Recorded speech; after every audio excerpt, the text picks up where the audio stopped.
बांगलादेशातल्या तळागाळातल्या सर्वसामान्य माणसामध्ये अशी भावना निर्माण झाली की भारत हा त्यांचा शत्रू आहे आणि भारत त्यांच्या राज्यकर्त्यांना बाहुल्यासारखं वापरून त्यांच्या देशाचं शोषण करतोय.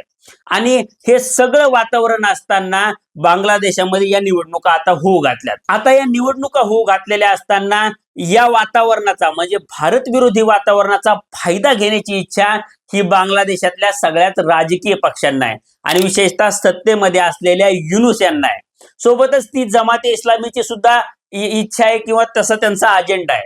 आता या सगळ्या फ्रेमवर्क मध्ये आम्ही भारताला कसा विरोध करतोय किंवा भारतामध्ये वर्ल्ड कप न खेळून आमचा कणा किती ताठ आहे हे आम्ही कसं दाखवतोय हे तिथले राज्यकर्ते त्यांच्या जनतेला पटवून देताना दिसत आहेत. आणि अशी भारत विरोधी भूमिका जर आपण घेतली तर या निवडणुकांमध्ये आपला विजय होऊ शकतो असं तिथल्या राज्यकर्त्यांना वाटतं.